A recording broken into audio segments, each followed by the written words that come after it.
No Kirill Kaprizov, no Jonas Brodin, no Joel Eriksson-Ek, no Jared Spurgeon, no Cam Talbot, no Alex Goligoski, no Brandon Duhaime, no Jordan Greenway, no Nick Bjugstad.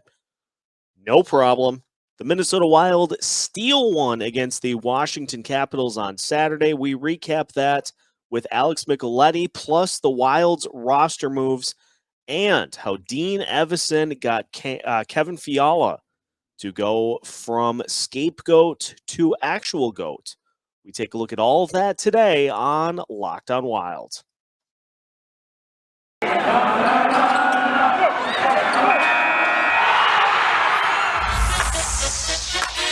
You're Locked On Wild, your daily podcast on the Minnesota Wild, part of the Locked On Podcast Network, your team every day.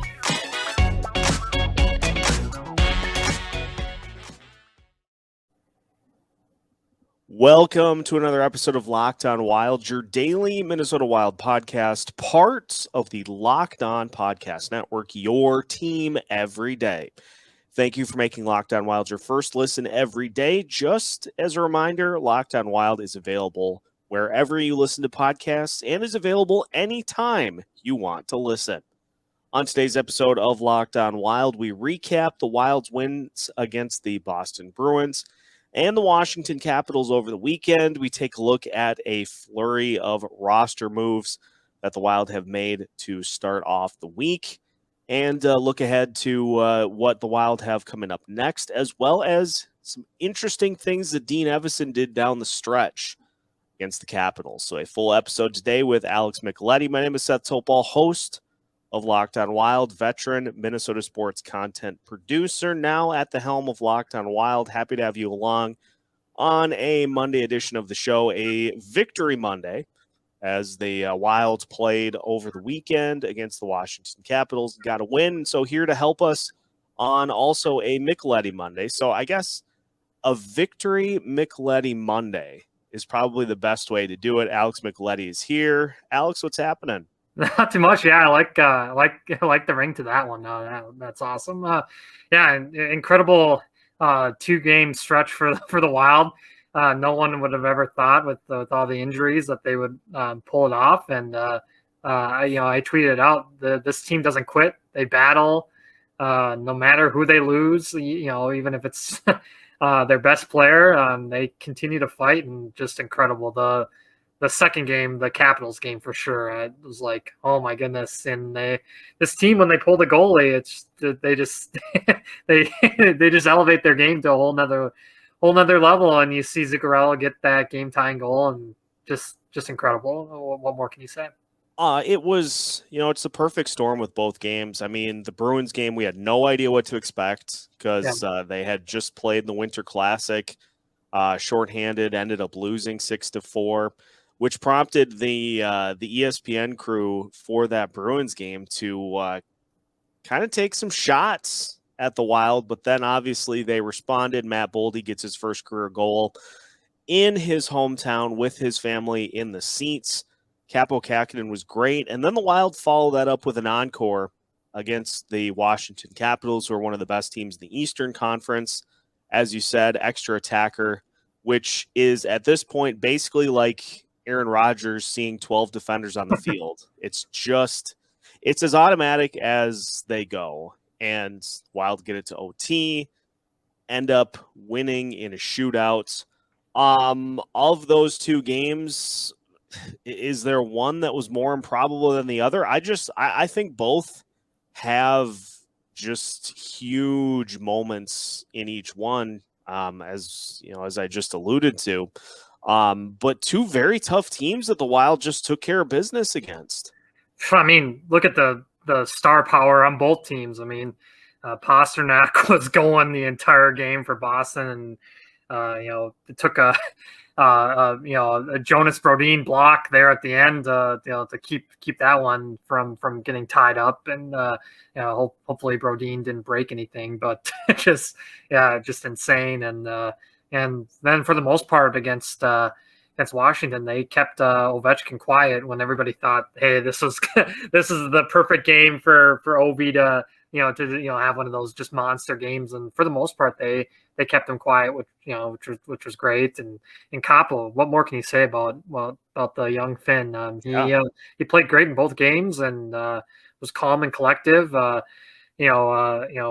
Especially Boston when they were trying to tie it up late, they were putting on so much pressure on him, and when you're shorthanded like that too, it just it causes more chaos. Job well done by the coaching staff too, to when you're shuffling in all those new players from Iowa and you got guys. Are they going to play? Are they not going to play off COVID? And just it's insane.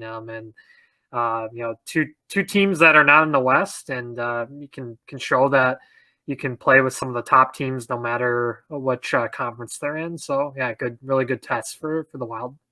Kaapo, just to throw it out there, is 65 out of his last 69 for saves over these two games. Have you ever seen an own goal in the capacity in which the Washington Capitals gifted one to the Wild? The delayed penalty on Ryan Hartman, and so the Capitals are trying to hold the zone and potentially score one of their own, and it's a bad pass that ends up just sliding, and it felt like an eternity. Like the puck just gliding through the zone, and it just casually goes into the Wild net, and you could tell Capitals players on the ice at that point were just like, oh boy, this is not going to go well. Yeah, I've never seen it in the NHL, which is crazy. We saw it a couple months ago in the Wisconsin Badgers go for a college hockey game. So that was crazy seeing it then, and for it to happen in the NHL is I've never seen it. And so it just added the chaos, like we've been talking about, and for it to be credited to Foligno for a milestone goal is even wackier. Like, yeah, that's how you get your 100th goal. It's pretty crazy. The Wild have had Brandon Duhaime with maybe the weirdest first goal in NHL history off of his stick to pick it up, and now Marcus Foligno gets arguably the weirdest goal probably of his career for his 100th. So. Yeah.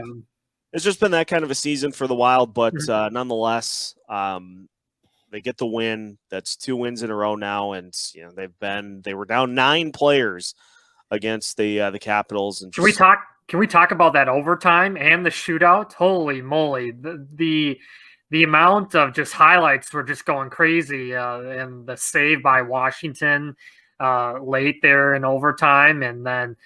Kaapo in the shootout was just incredible, and got kind of lucky there with Kuznetsov hitting the pipe, but shut down the door, and Fiala just pulling the Kaprizov in the shootout, an ode to Kirill, and Freddie Gaudreau. Who would have ever thought he sniped his too? So that was fun to watch too. Yeah, it was an absolute blast, and we'll talk about Kevin Fiala a little bit later because. He had a little bit of a whirlwind game to say the least, but we'll dive into that a little further because Dean Evason just pulling all the right moves with this team over the last all season, and it's probably not more evident than these last 2 games in which you're down your 2 best defenders, you're down some of your best players on offense. And the Wild are just finding a way to get it done.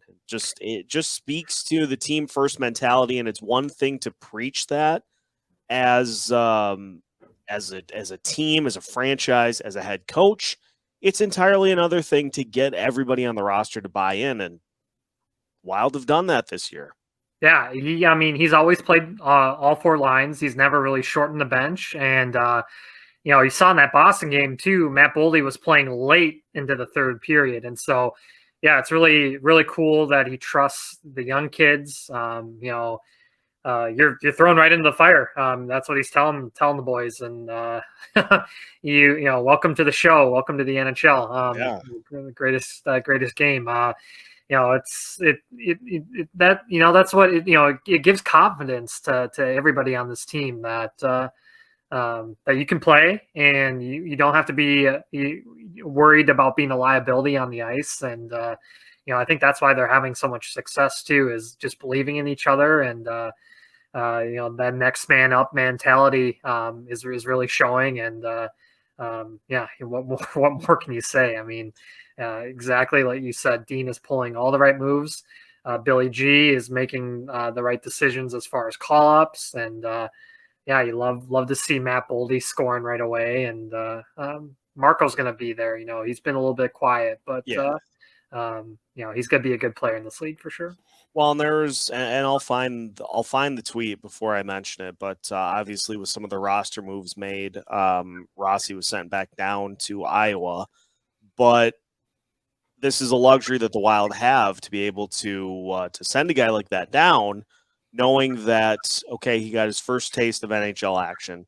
Now he can go back down to the AHL, continue to do what he's been doing, and just light it up.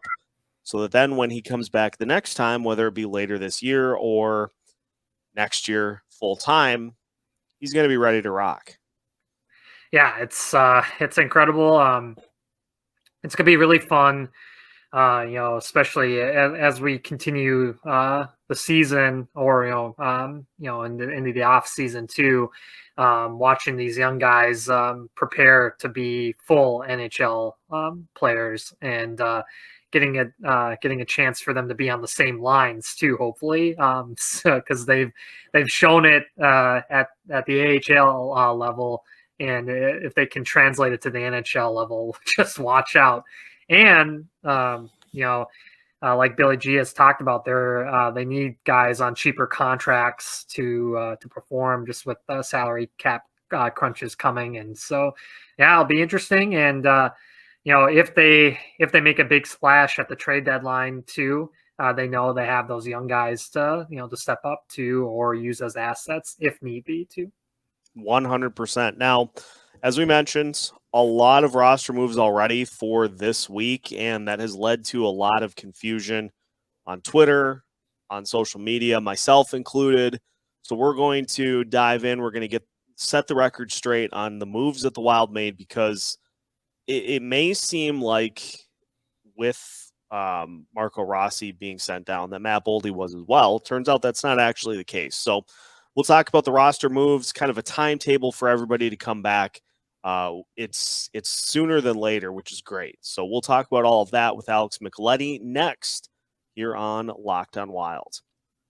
It is 2022, and that means that New Year's resolution season is upon us. And if you're looking to eat a little better or get yourself back in shape, there is no better snack to help you get there than a Built Bar. Built Bar is the protein bar that tastes like a candy bar, and maybe even a little better than a candy bar. Most Built Bars contain 130 calories, 4 grams of sugar, 4 grams of net carbs, and 17 grams of protein, while also being covered in 100% real chocolate. You can compare that to your usual Snickers, Twix, Butterfinger, Milky Way, which has around 240 calories, 30 grams of sugar, and dozens of net carbs. Even if you're not a huge fan of working out, you can at least eat something that tastes good and is good for you. That way, when you enjoy a delicious Built Bar, you can almost count it as a workout. So head to Built.com, use the promo code LOCKED15, and you'll get 15% off of your order. Again, use the promo code LOCKED15 for 15% off at Built.com. Continuing today's episode of Locked on Wild. And again, thank you for making Locked on Wild your first listen every day. Just as a reminder, once again, Locked on Wild is free and available wherever you listen to podcasts. Seth Topol joined by Alex Micheletti. And as we mentioned, there have been quite a few roster moves for the Wild over the last 24 hours. The Wild sending Marco Rossi, Kyle Rau, and Hunter Jones back to Iowa, putting Matt Boldy and Andrew Hammond on the taxi squad. As Michael Russo notes, the Wild have days off today and tomorrow. Will resume practice on Tuesday, for their next game being on Friday versus Anaheim, when they may get at least Eriksson Ek off of IR. Greenway, Goligoski, and Duhaime could also be back as well. So obviously a lot of roster juggling for the Wild. There's a report this weekend, too, that Kirill Kaprizov may be closer to returning than we initially thought, and that there's actually hope that he could play on Friday, which, if that's the case, he is not human. He is legitimately an alien. And so I guess we're going to wait and see, but it seems like it's trending for him to actually be able to play. Yeah, maybe that's why Frederick didn't get fined or suspended. Sometimes they maybe they have some more insider info than what's let on, and so maybe that's why he got no suspension. And so, but yeah, Kirill. I mean, it looked every time you look at it, it looks awful. And so yeah, just superhuman strength. Same with Eck too. Yeah, it's incredible that he's going to be. Fingers crossed, back for Anaheim. So, yeah, I mean, this team just, continues to juggle the roster and is winning. So, yeah, it's incredible for sure. Now, the big thing, obviously, a lot of people looking at the Matt Boldy move and saying, well, hey, what the heck? He played well. Why are we sending him back down? So there's a lot of salary cap maneuvering that has to be done on a daily basis for any NHL franchise. And as Michael Russo pointed out on Twitter to more than a couple of people, obviously this is not going to be the set roster come Friday, that there will be moves made throughout the week, but it's more so just to make sure that the Wild are in compliance with the salary cap, and it would not shock either me or you if Matt Boldy is back in the mix come Friday, depending on who is available to come back and who isn't. Yeah, with the salary cap, it's just wild. I think Tampa Bay, they had to place somebody on waivers. I think it was Riley Nash or somebody to get cap compliant to get Kucherov back on the roster. I think they literally have $0 in their salary cap right now, which is insane. And I'm sure Vegas, once Eichel is on the team, they're going to have to do a lot of maneuvering of the salary cap too. Yeah, they're gonna hope someone gets a mysterious injury or something to get under the cap. But yeah, the weird thing too that I don't think a lot of people know, or like when they're speculating, is that the taxi squad practices with the regular team. So they're in St. Paul, so he's not going anywhere. So if they have to play him, they can take him right off the taxi squad and get him on the active roster. But like you said, it does come down to salary. And hey, they don't have a game till Friday too, so people they don't have to freak out right now because there's still a lot of time till Friday. And heck, we don't even know if the game will be played. It's just with the COVID world, you just never know with positive cases if it's going to postpone games or not. The good thing is Anaheim is not in Canada because you look and some more games were canceled. Edmonton continues to get ravaged with COVID. They placed a couple more guys in protocol, and I think the Devils game is postponed tomorrow, so it's just it's still lingering, and so we just got to hope for games. And it's nice for the Wild to get a little break here too, to get some guys rest up, and because they need it. And this really, I think, is an advantage for Kaapo too, because if he has to be the man, continue to be the man, he gets some more rest, because I don't know if they want to put Hunter Jones or the Hamburglar in a game. I don't think they're ready to be an NHL goalie. Kaapo at least has shown and has experience too. So yeah, it's it's an advantage to have a little bit more time off, I think.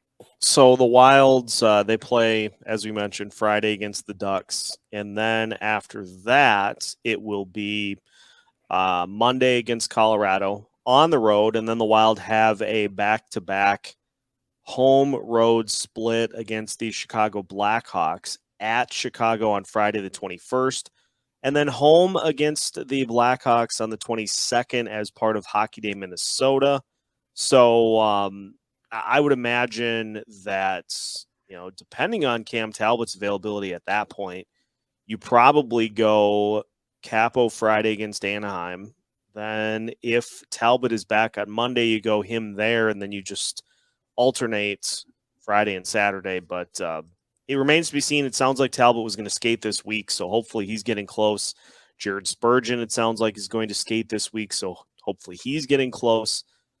This team is doing exactly what they needed to do and just ride out these injuries. Postponements have helped, but now we're going to start to see guys come back. And I mean, I don't even know what the number is for games that Joel Eriksson Ek has missed, but compared to what it could have been, I think it's substantially less. And same with Spurgeon, same with all these other guys. Wilds, despite all these games being postponed, which was super lame for people covering the sport, myself, you, obviously best case scenario is that a lot of these games got pushed back so that Spurgeon and everybody else is available to play. Yeah, I mean the most amazing thing out of all these injuries is no one's had surgery. So I mean that's been incredible. I mean, there's been re-aggravations of injuries, but nothing that has because with surgery that can knock you out months. And so knock on wood that continues, and it's just not too bad because when you get like months worth of injuries, that's when it can just be debilitating. And so especially to some of the just most important parts of this team. And we've talked about it with Cam too. Come trade deadline too, they might need to try to find a veteran goalie that could be available just to have as an insurance policy. Because if he goes down, then it's like, do you trust Kaapo in a playoff series?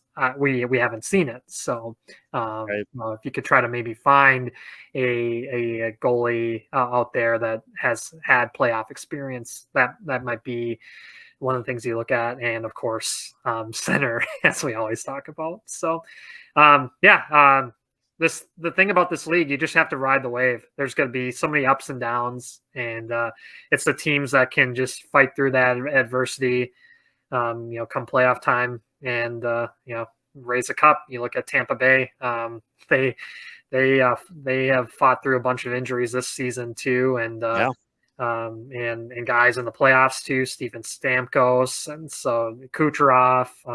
Point's been hurt for a while, and so you gotta ride the wave, and you gotta have that strong coaching staff, strong leadership, and you couldn't ask for a better 1-2 punch with Dean Evason and Billy G, and Craig Leopold will give all the resources needed to try to get a cup to St. Paul.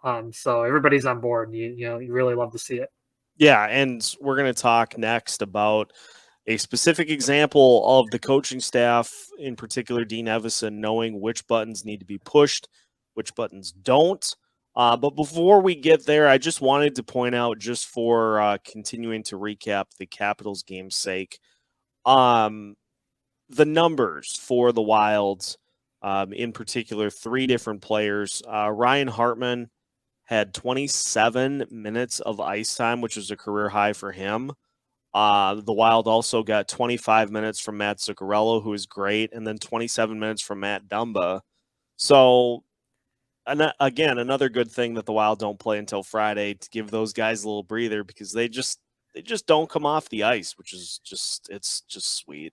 I mean, yeah, forwards playing like top line D pairing minutes, which is just insane. Zuccarello was buzzing the entire game. I thought, he was mucking it up too with Tom Wilson, and just he was all over the place. Yeah, he's one of the smallest guys on the ice, and he really stepped it up this week. I mean, especially in the Boston game too, that pass he made to Kirill on his goal was just absolutely incredible. That's it turned out to be one of the best things that Paul Fenton did, was to get Matt Zuccarello. I mean, he had a really tough start to his Wild career. Didn't help that he got hurt, and so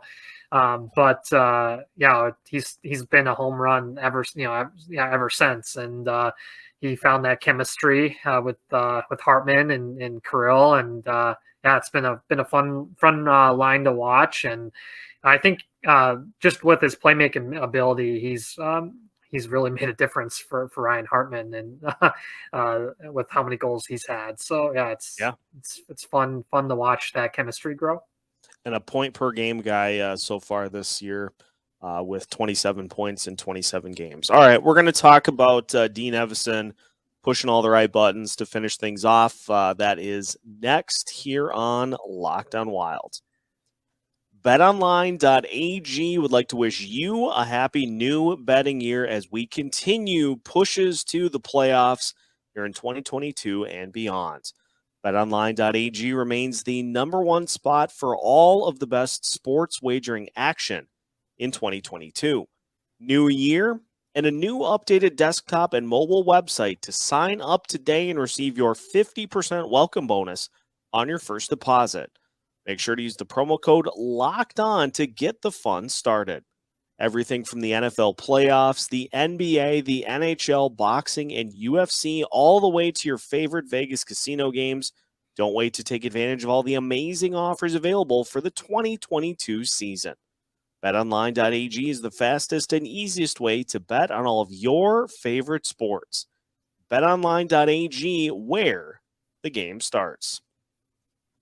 Final segment of today's episode of Locked On Wild. Again, thank you for making Locked On Wild your first listen every day. Seth Topol hanging out with Alex Micheletti on a Victory Micheletti Monday.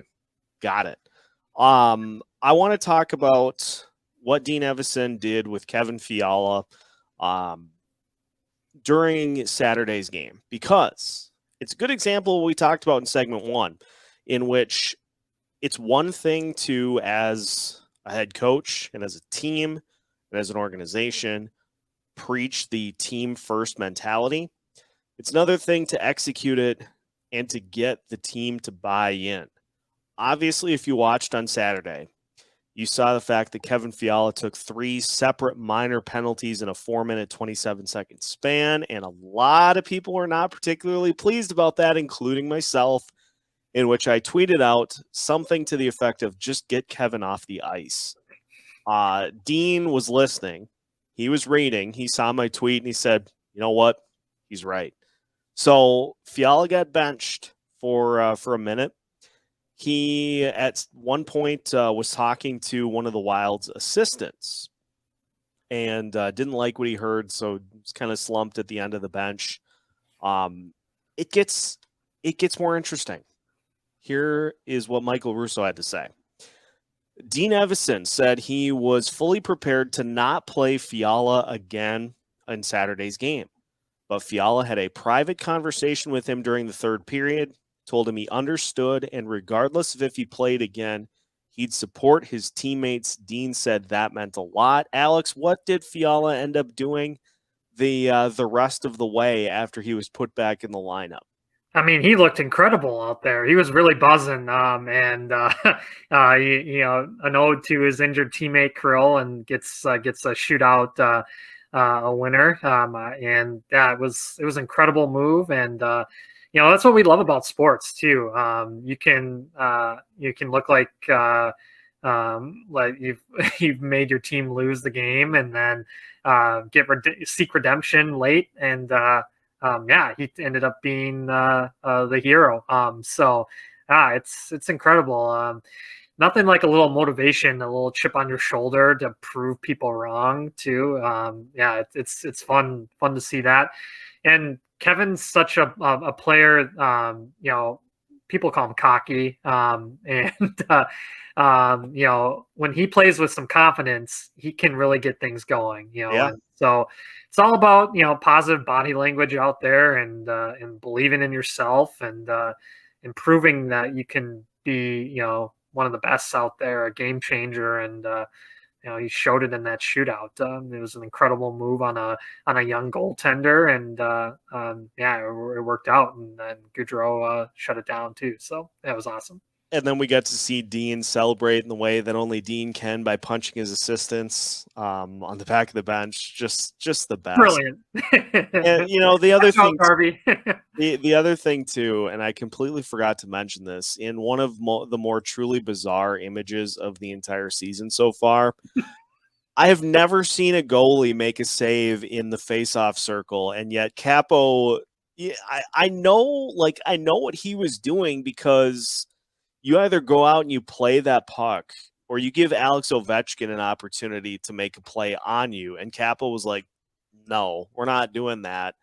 And so he goes out to play the puck, can't quite get it out there. And so makes a save in the faceoff circle and is maybe 25 feet away from his own net. It was just, it was bizarre. I love that no context wild Twitter. Just because, like, if you weren't watching the game or if you saw it the next day and you see Kaapo out that far, in the best part is showing how much time was left, like 6 seconds left in the game, and you're like, what is he doing? I've never seen anything like that late in the game. They lucked out, and thank goodness. But to even get a point in that game with how many guys are out against Ovechkin, it's incredible. And the fact that Ovechkin didn't get one in overtime, well, or the shootout. So what was up with that? That made no sense. I mean, Daniel Sprong was like a fourth liner. Why would you not have the arguably the best goal scorer of all time out in the shootout? Made no sense. But we'll take it. So this is just to kind of wrap up. This is me trying to get more into hockey. This is a legit question that I'm asking you. Is Ovechkin not a shootout guy, or was he just passed over? I think if Gaudreau didn't make that one, I think he would have been next. I think that makes sense. I think they were saving him. I don't know why. They made some. Kuznetsov is amazing in shootouts, but I mean, even if you're not going to use Ovi, I mean, you have John Carlson, you have TJ Oshie, Nicholas Backstrom. They have some Tom Wilson. Some of the I was like, what? So that was interesting for sure. Yeah, and I know like Oshie on IR, but And I think sorry, not Oshie, but Backstrom. But even still, like the point stands in like if you have a player of that caliber and you make the decision, we're going to save him for the absolute like need a goal part of the shootout, probably not going to end up getting him in. Right. Just incredible. That was a team they had lost the prior night against St. Louis too. So they made the interesting decision to start that young goalie. And so, just some very odd moves by Washington for sure. Yeah. And how'd you like to have a shutout streak ended by an own goal? Yeah. just incredible. I mean, tough way to lose it. Yeah, you hate to see it. But anyway, the Wild get the win. They've won 2 in a row. They're off till Friday. A lot of roster moves, but the thing to pull away from today's episode is that the Wild play as a team. Their coach demands the team first aspect of everybody, and everybody's bought into it. And so there's no reason to suggest that this can't continue, even with players out. But it sounds like we're going to get some people back by the end of the week. So we'll keep you up to date on any more Wild news as things progress throughout the week. And so now that your first listen of the day is done, make sure you head over to Locked On Bets, your daily one-stop shop for all of your gambling needs. Locked On Bets is hosted by your boy Q with expert analysis from Lee Sterling. Locked On Bets is free and available on all podcast platforms, just like Locked On Wild. Available wherever you listen to podcasts and available anytime you want to listen. So make sure to check us out. Also on all of our social media platforms as well, Facebook, Twitter, Instagram, and YouTube. We are keeping you up to date on all things Minnesota Wild. If a puck drops in the state of hockey, Locked On Wild has you covered with new episodes every Monday through Friday as part of the Locked On Podcast Network.